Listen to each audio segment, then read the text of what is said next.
वो ऐसी परिपथ में आपकी कौन कौन सी युक्ति लगी होती है।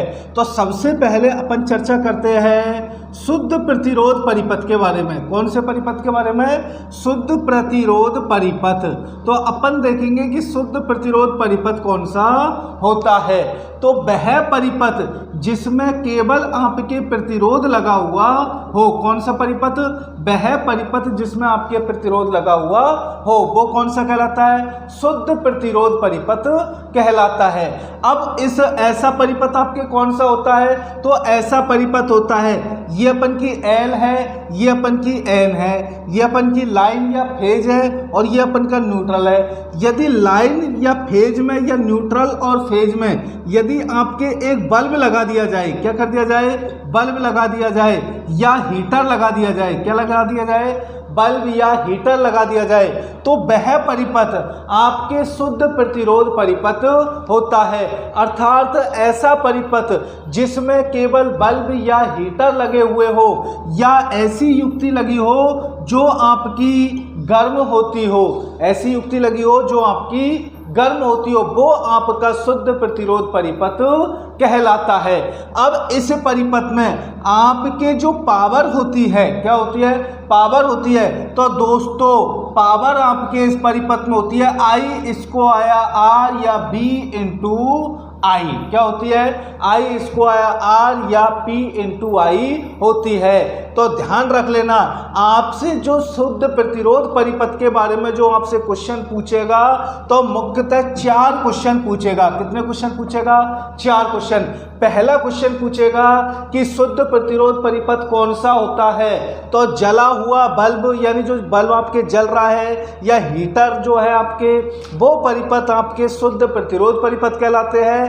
या फिर वह परिपथ जो आपकी गर्मी पैदा करते हो या हीट जनरेट करता हो, वो परिपथ आपके शुद्ध प्रतिरोध परिपथ होता है।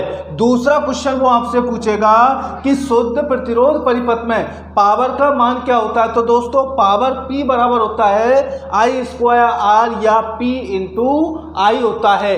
तीसरा क्वेश्चन वो आपसे पूछेगा कि जो आपके पावर फैक्टर है, तो शुद्ध प्रतिरोध में पावर फैक्टर का मान क्या होता है। तो दोस्तों शुद्ध प्रतिरोध परिपथ में पावर फैक्टर का मान हमेशा इकाई होता है। क्या होता है? इकाई होता है। यदि आपके क्वेश्चन आ जाए कि शुद्ध प्रतिरोध परिपथ या वह परिपथ जिसमें केवल आपके प्रतिरोध लगा हुआ हो, उस परिपथ में पावर फैक्टर की वैल्यू क्या होगी, तो उस परिपथ में पावर फैक्टर हमेशा इकाई होता है।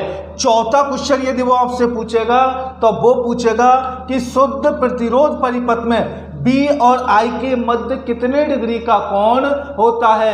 तो दोस्तों B और I जो चलते हैं वो आपके इन फेज चलते हैं। कैसे चलते हैं? इन फेज चलते हैं। और इन फेज का मतलब क्या है? अर्थात वो आपकी 0 डिग्री से चलते हैं। तो 4 क्वेश्चन मुख्य रूप से शुद्ध प्रतिरोध परिपथ में वो पूछेगा।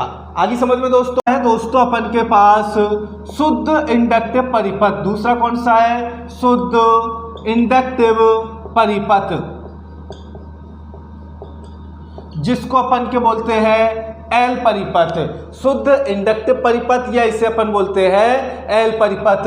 तो वह परिपथ जिसमें आपके केवल इंडक्टर लगा हुआ हो। क्या लगा हुआ हो?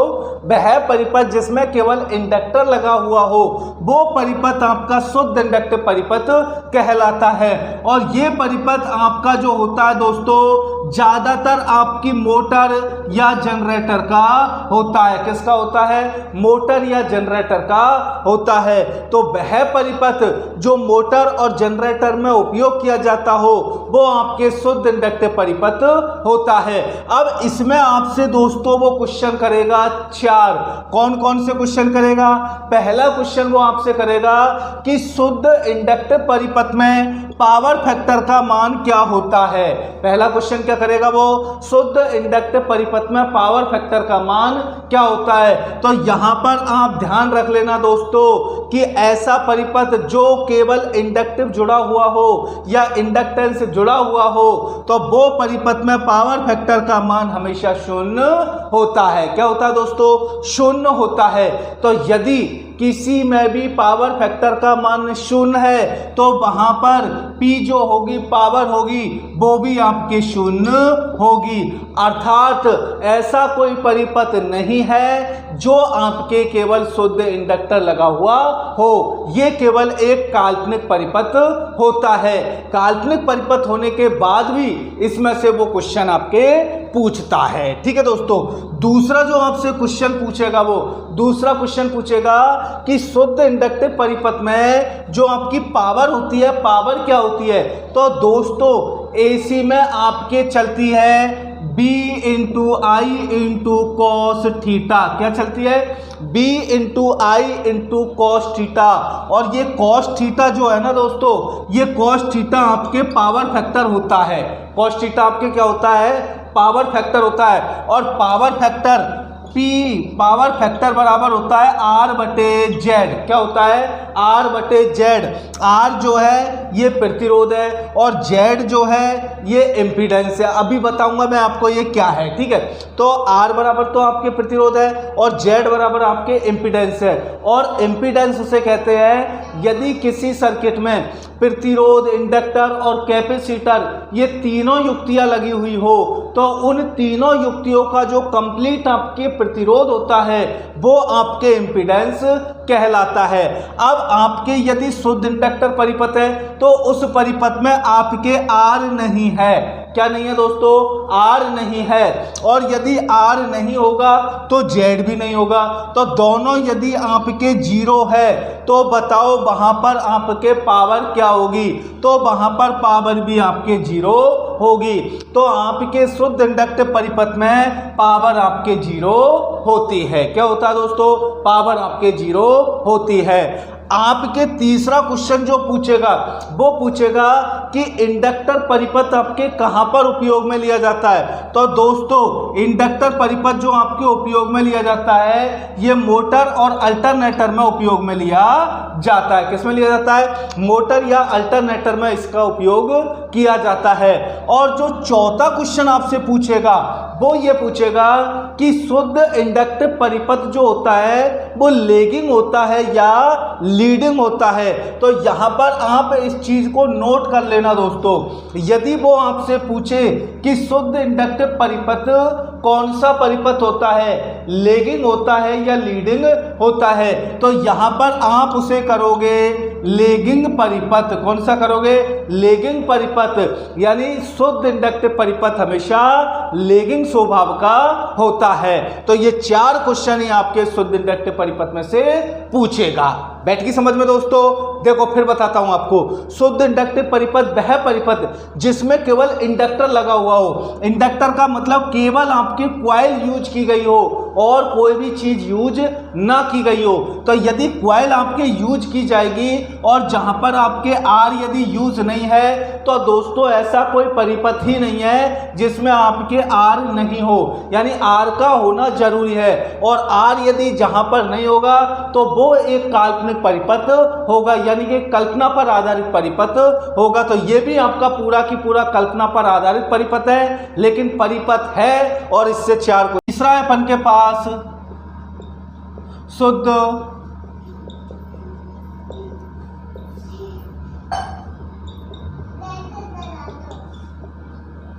तीसरा है अपन के पास शुद्ध कैपेसिटिव परिपथ।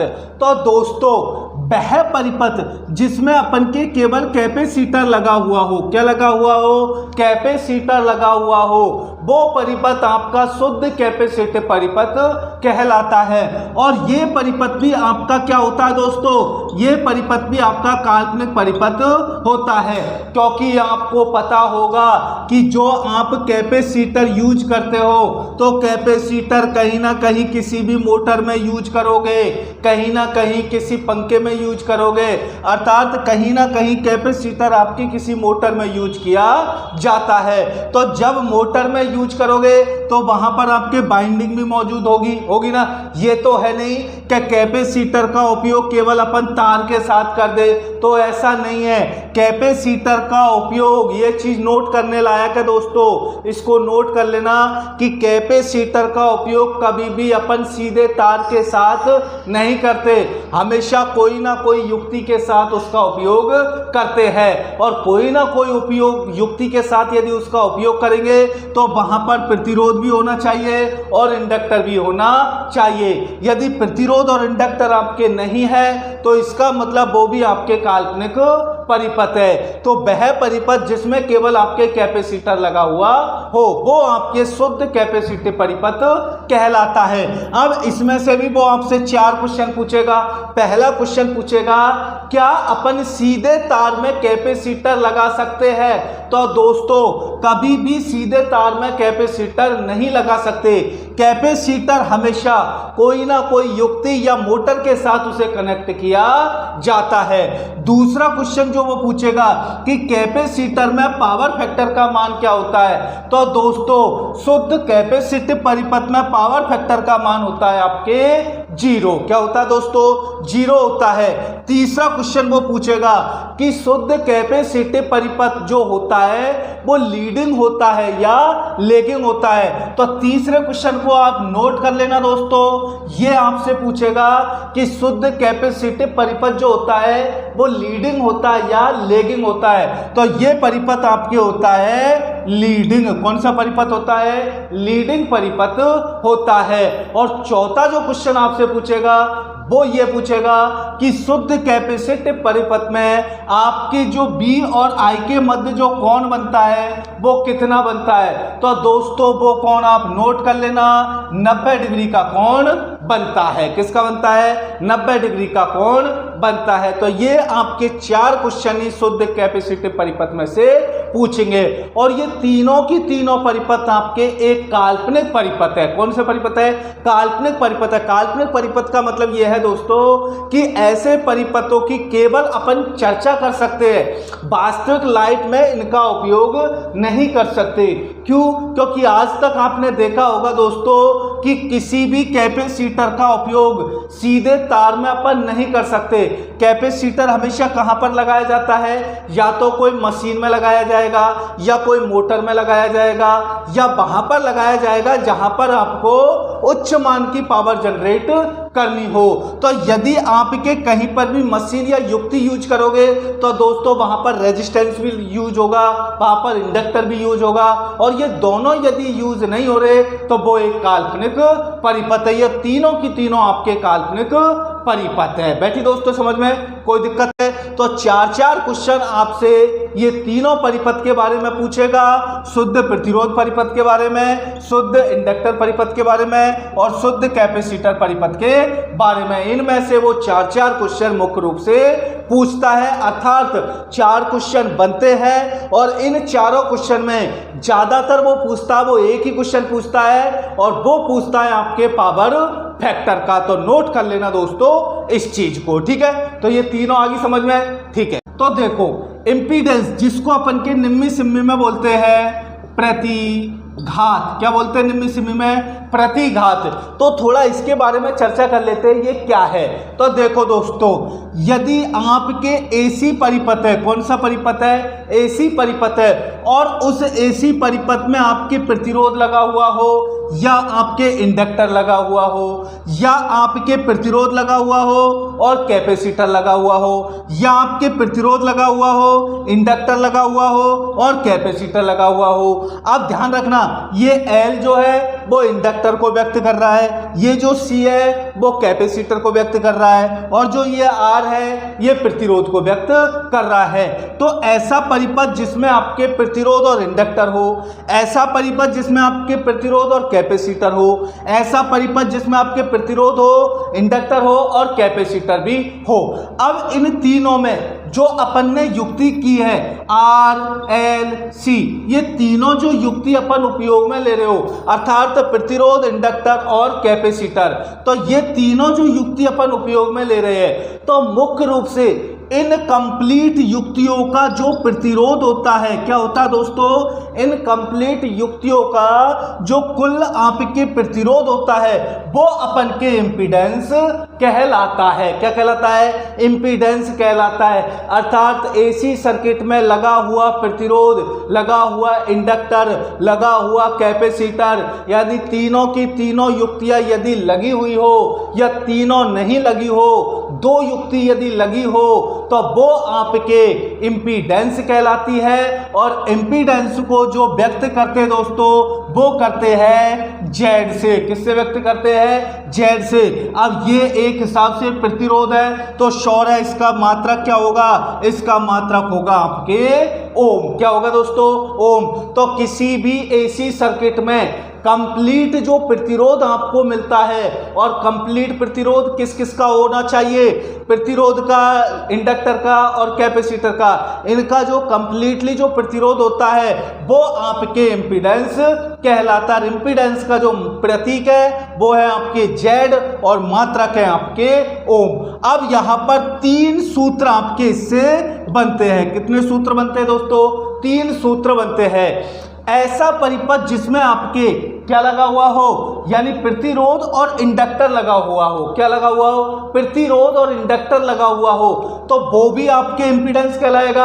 तो यदि आपके किसी भी सर्किट में केवल R और L हो, किसी भी सर्किट में R और L हो, तो वो आपके कौन सा परिपथ होता है, वो आपके RL परिपथ होता है। कौन सा परिपथ होता है, RL परिपथ होता है। तो RL परिपथ का जो टोटल प्रतिरोध होगा वो भी आपके इम्पीडेंस होगा, और उसमें आपके जो Z निकालने का जो सूत्र होगा दोस्तों वो होगा R square plus XL square का अंडर रूट। क्या होगा दोस्तों, यानी आपके यदि R और L लगे हुए हो और वहां पर वो इम्पीडेंस निकालने के लिए बोले तो वहां पर होगा Z बराबर R square plus XL square. ये तो हो जाएगा RL परिपथ का सूत्र, और ये कौन सा सूत्र, इम्पीडेंस का सूत्र। बैठी दोस्तों समझ में। दूसरा आपके जो सूत्र बनेगा दोस्तों, दूसरा सूत्र बनेगा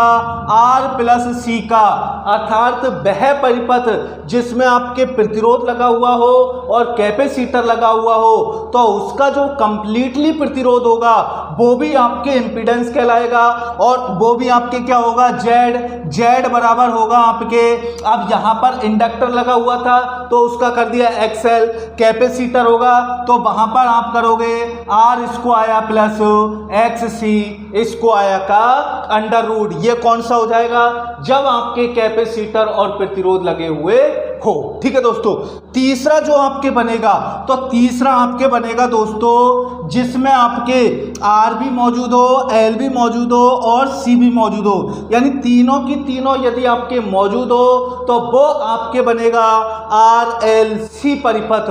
और उस परिपथ में जो टोटल प्रतिरोध निकालने का सूत्र है तो Z बराबर वहां पर होगा आपके, नोट कर लेना, Z बराबर वहां पर होगा आपके R स्क्वायर, ठीक है, minus difference XC square whole बंद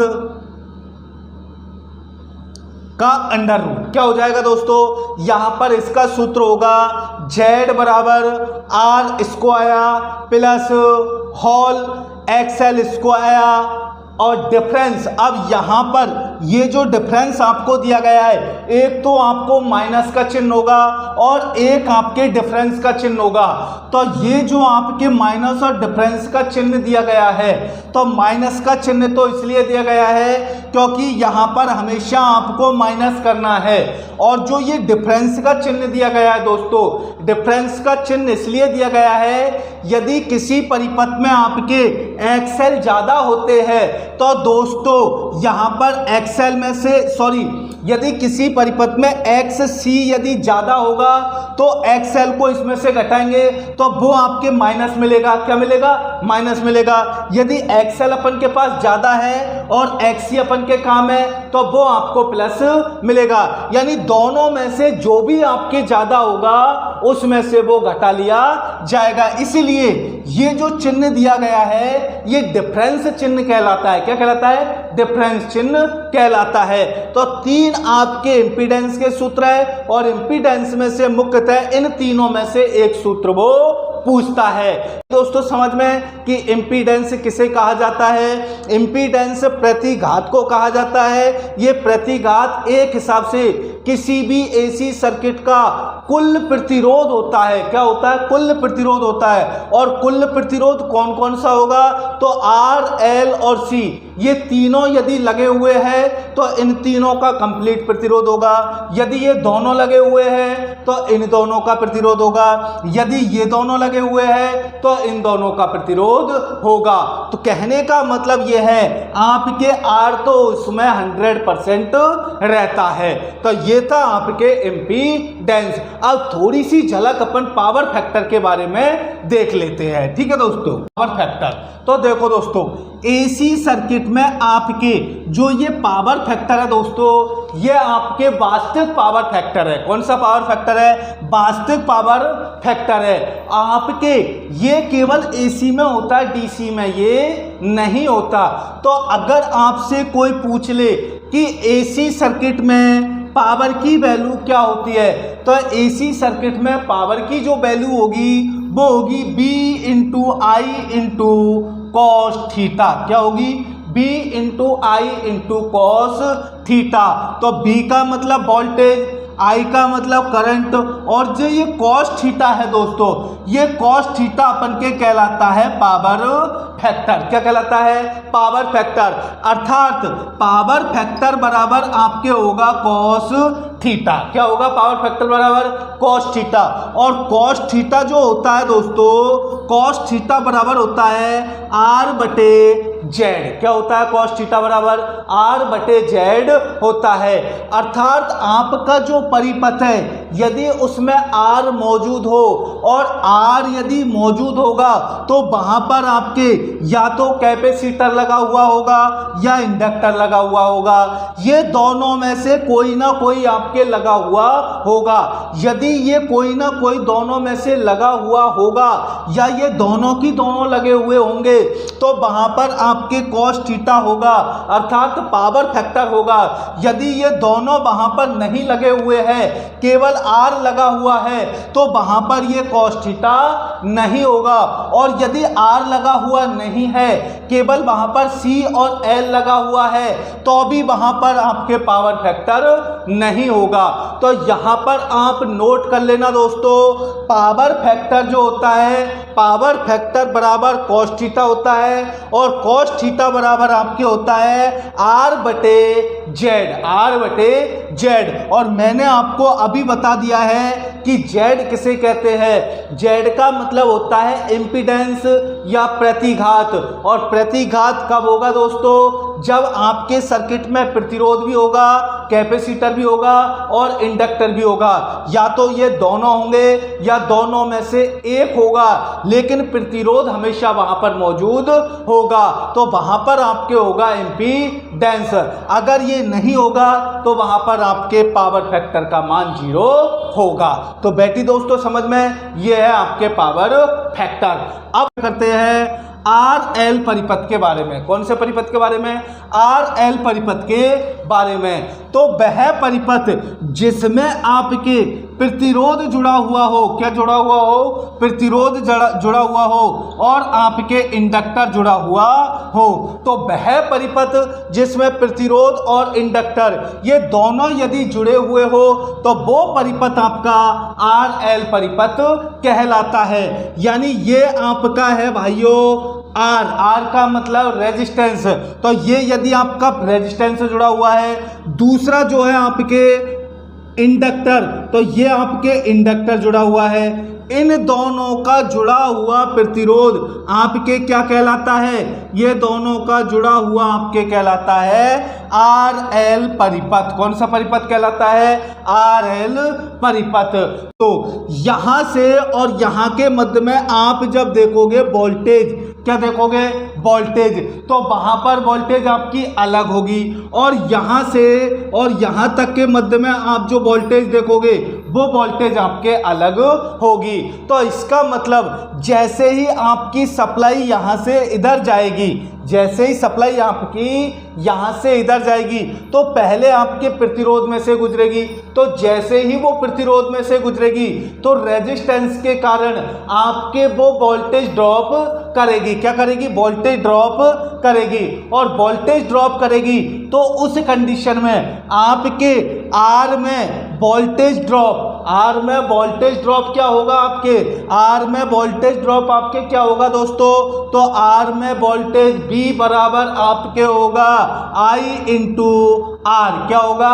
I इंटू आर होगा। यानी उस रेजिस्टेंस का मान और उस रेजिस्टेंस में बह रही धारा, ये होगा अपन का टोटल वोल्टेज जो अपन के रेजिस्टेंस में हो रहा है। ठीक है। दूसरा जो वोल्टेज होगा आपके वो होगा L वोल्टेज। कौन सा होगा? L voltage. और L वोल्टेज बराबर क्या होगा? L वोल्टेज बराबर होगा I इंटू XL। क्या होगा? I into XL। यानी उस जो इंडक्टर है, इस इंडक्टर में बह रही धारा इंटू उस इंडक्टर का जो प्रतिरोध है वो अपन के XL कहलाता है। तो आपके यदि इंडक्टर में वोल्टेज पूछे तो वहां पर करोगे I इंटू XL। यदि प्रतिरोध में आपके वोल्टेज पूछे तो वहां पर करोगे I इंटू R। अब इन दोनों की जो वोल्टेज होगी दोस्तों, इन दोनों की वोल्टेज आपके अलग अलग होगी। क्यों होगी? क्योंकि यहाँ पर B और I जो आपके चल रही है वो चल रही है इन फेज में। किस में चल रही है? इन फेज में। अर्थात इन दोनों के मध्य में 0 डिग्री का कोण होगा। क्या होगा दोस्तों? 0 डिग्री का कोण होगा। जैसे ही वोल्टेज आपकी यहां पर प्रवेश करती है, जैसे ही वोल्टेज यहां पर प्रवेश करती है तो वहां पर आपके इंडक्टर के द्वारा धारा परिवर्तन का विरोध किया जाएगा। और धारा परिवर्तन का विरोध किया जाएगा तो ये हो जाएगा आपके आउट फेज। क्या हो जाएगा दोस्तों? Out phase. और यहां पर वोल्टेज आपके हो जाएगी आगे। वोल्टेज क्या हो जाएगी? आगे। और जो करंट है दोस्तों, करंट रह जाएगा अपन के पीछे। क्या रह जाएगा? करंट पीछे। और दोनों के मध्य में कितने डिग्री का कोण रहेगा? तो दोनों के मध्य में 90 डिग्री का कोण रहेगा। तो हमेशा RL परिपथ जो बनाया जाता है वो इसलिए बनाया जाता है ताकि आपके वोल्टेज और जो धारा है उसमें 90 डिग्री का डिफरेंस रख सके। तो वह परिपथ जिसमें प्रतिरोध और प्रतिरोध और इंडक्टर ये दोनों की दोनों श्रेणी क्रम में जुड़े हुए हो, वो परिपथ आपके RL परिपथ कहलाता है। और RL परिपथ में R का जो B है वो अलग होगा और जो आपके L का B है वो आपके अलग होगा। अब दोनों आपके सीरीज है। दोनों क्या है दोस्तों? सीरीज है तो श्योर है। दोनों आपके सीरीज है तो श्योर है दोनों में जो धारा आपके जाएगी तो दोनों में धारा आपके समान जाएगी। और I बराबर आपके होगा दोस्तों, I बराबर क्या होगा आपके? B बटे Z। क्या होगा? B बटे Z।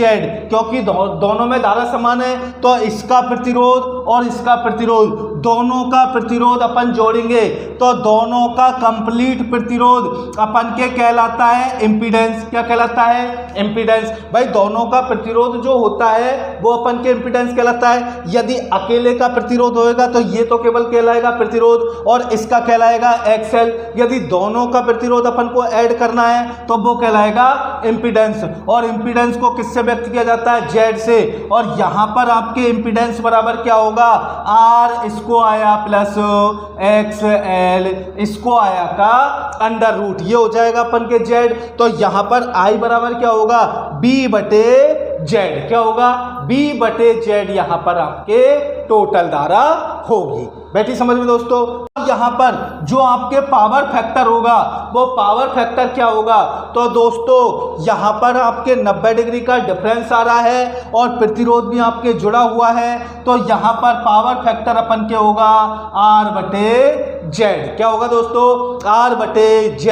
ये सूत्रों को थोड़ा दिमाग में रट लेना, अर्थात थोड़ा दिमाग में बिठा लेना, क्योंकि आपके एक क्वेश्चन तो न्यूमेरिकल पूछा जाता है इसमें से और एक क्वेश्चन वो आपसे पूछेगा सूत्र का। तो यदि सूत्र आपको याद होगा, न्यूमेरिकल आप आसानी से हल कर लोगे। तो आरसी परिपथ, और आरसी का मतलब होता है जिसमें आपके प्रतिरोध जुड़ा हुआ हो प्लस कैपेसिटर जुड़ा हुआ हो। क्या जुड़ा हुआ हो, प्रतिरोध और कैपेसिटर। यदि इन दोनों को जोड़ दिया जाए, अर्थात यहाँ पर अपन जोड़ देते हैं प्रतिरोध और आगे चलकर यहाँ पर अपन जोड़ देते हैं कैपेसिटर, और दोनों को किस में जोड़ देते हैं, दोनों को सीरीज में जोड़ देते हैं, तो ये वाला परिपथ आपके बन जाता है आरसी परिपथ। कौन सा परिपथ बन जाता है, आरसी परिपथ।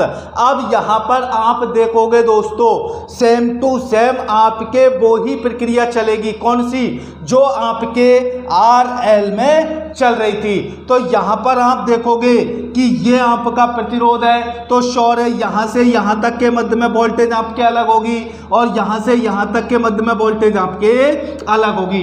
तो दोनों की वोल्टेज, यदि आपके RB की वोल्टेज पूछे तो RB की वोल्टेज क्या करोगे, I/R। क्या करोगे, I/R। यदि आपके कैपेसिटर की वोल्टेज पूछे तो C वोल्टेज, यदि पूछे आपसे कैपेसिटर की वोल्टेज तो वहां पर होगा I/XC। क्या होगा, I/XC। और यदि आपसे टोटल धारा जो पूछे तो टोटल धारा आपकी होगी इन दोनों का प्रतिरोध और इन दोनों की वोल्टेज, तो टोटल धारा आपकी होगी BT/Z। क्या होगा, BT/Z। और पावर फैक्टर क्या होगा दोस्तों, तो पावर फैक्टर होगा आपके R/Z। क्या होगा, R/Z। और आपके इम्पीडेंस क्या होगा दोस्तों, इम्पीडेंस, तो इम्पीडेंस अर्थात Z, तो Z बराबर होगा आपके R² प्लस XC का स्क्वायर √ ये हो जाएगा अपन के Z। तो ये सेम टू सेम आपके वो की वही है, केवल L की जगह पर आपने C रखा है, L की जगह पर C रखा। तो आप केवल एक का सूत्र याद कर लीजिए, दूसरा अपने आप ही बन जाएगा। तो ये था अपन के RC परिपथ। समझ में कोई दिक्कत, तो RLC कौन सा है, RLC परिपथ, जिसमें अपन के प्रतिरोध हो प्लस इंडक्टर हो प्लस कैपेसिटर हो, यानी वह परिपथ जिसमें अपन के ये तीनों की तीनों जुड़े हुए हो। इस परिपथ को एक दूसरा परिपथ और बोलते हैं, और वो बोलते हैं रेजोनेंस परिपथ। क्या बोलते हैं दोस्तों, रेजोनेंस परिपथ या प्रति बाधा परिपथ। कौन सा बोलते हैं, रेजोनेंस परिपथ या प्रतिबाधा परिपथ भी इसको बोलते हैं। कौन सा परिपथ, वह परिपथ जिसमें आपके प्रतिरोध भी हो, इंडक्टर भी हो और कैपेसिटर भी हो, वो परिपथ आपके RLC परिपथ कहलाता है, जिसको अपन के रेजोनेंस या प्रतिबाधा परिपथ भी बोला जाता है। अब इसमें क्या करोगे दोस्तों, सबसे पहले आप जोड़ोगे प्रतिरोध, ये आपने प्रतिरोध जोड़ दिया, बाद में जोड़ोगे आप इंडक्टर, तो ये आपने इंडक्टर जोड़ दिया, ठीक है, और बाद में जोड़ोगे आप कैपेसिटर, ये आपने कैपेसिटर जोड़ दिया। यानी कि आपने R जोड़ दिया, L जोड़ दिया और C जोड़ दिया, तीनों की तीनों अपन ने जोड़ दिए, तो ये परिपथ बन जाएगा अपन के RLC परिपथ। अब देखोगे कि यहां से यहां तक की जो वोल्टेज है वो आपके अलग होगी, ठीक है दोस्तों, और यहां से यहां तक की वोल्टेज है वो आपके अलग होगी, और यहां से और यहां तक की जो वोल्टेज है वो आपके अलग होगी, अर्थात तीनों वोल्टेज आपकी अलग होगी। यदि प्रतिरोध वोल्टेज की बात करें तो प्रतिरोध वोल्टेज बराबर क्या होगा, I इंटू आर होगा। यदि आपके इंडक्टर वोल्टेज की बात करें तो इंडक्टर वोल्टेज बराबर क्या होगा, I इंटू एक्सएल होगा। यदि आपके कैपेसिटर वोल्टेज की पूछे तो कैपेसिटर वोल्टेज बराबर क्या होगा, I इंटू एक्सएल होगा। ये तो होगा आपके एक्सएल और ये होगा आपके एक्स सी। तो तीनों की वोल्टेज की बात पूछे दोस्तों तो तीनों की वोल्टेज आपके अलग अलग होती है। क्यों होगी, क्योंकि ये तीनों की तीनों सीरीज में जुड़े हुए हैं। तो तीनों की यदि वोल्टेज आपके पूछेगा तो तीनों की वोल्टेज आपके इस प्रकार होगी। यदि सीरीज है तो सीरीज में करंट आपके क्या बहेगी, करंट आपके समान बहेगी, करंट क्या बहेगी, समान बहेगी। तो यदि करंट अगर पूछेगा आपसे तो करंट आपके टोटल होगा, टोटल करंट क्या होगा,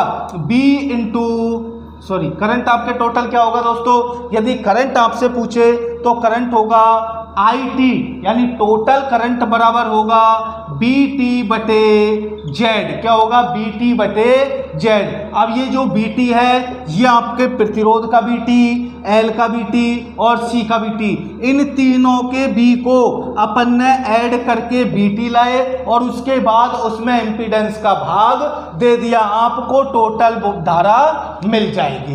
बैठी दोस्तों समझ में।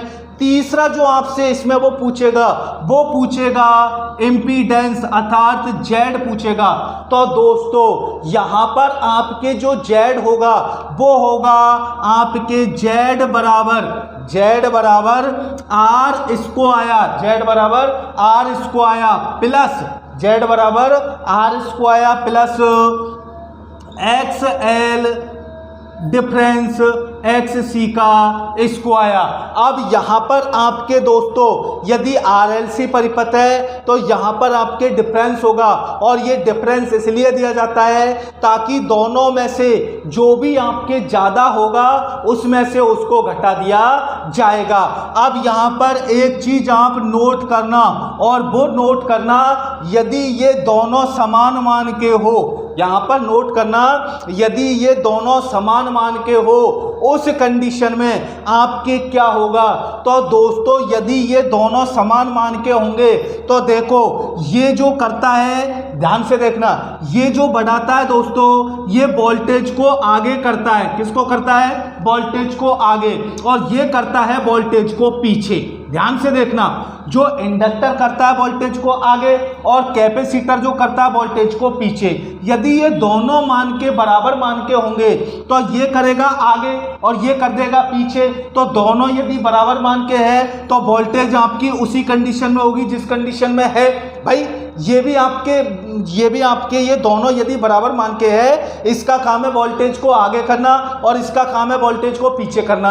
यदि ये दोनों बराबर मान के होंगे तो ये करेगा वोल्टेज को आगे तो ये कर देगा वोल्टेज को 90 डिग्री आगे, ठीक है। और इसके बाद ये भी आपके लगा हुआ है और ये भी आपके समान मान का है तो ये वोल्टेज को कर देगा पीछे। कितने डिग्री कर देगा, 90 डिग्री पीछे। तो वोल्टेज आपकी किस कंडीशन में पहुंच गई, जिस कंडीशन में वो आपके पहले मौजूद थी उसी कंडीशन में वो पहुंच जाती है। इसका मतलब यदि आपके कैपेसिटर और इंडक्टर दोनों का मान यदि बराबर हो उस कंडीशन में आपकी जो पावर फैक्टर होता है, पावर फैक्टर प्रतिरोध के अनुसार इकाई होता है। बैठी समझ में दोस्तों, कोई दिक्कत है तो उस कंडीशन में प्रतिरोध के बराबर जो पावर फैक्टर होगा अपन के वो इकाई होगा प्रतिरोध के अनुपात में, और वो परिपथ आपके औचित्य परिपथ नहीं होगा, अर्थात वो परिपथ केवल आपके प्रतिरोध पर चलेगा। बैठी समझ में। दूसरा, आपकी जो पावर फैक्टर होगा इसमें, तो पावर फैक्टर हमेशा होता है R बटे जेड। तो पावर फैक्टर इसमें भी आपके R बटे जेड होगा। बैठी समझ में, कोई दिक्कत। तो ये थे अपन के RLC और RC परिपथ।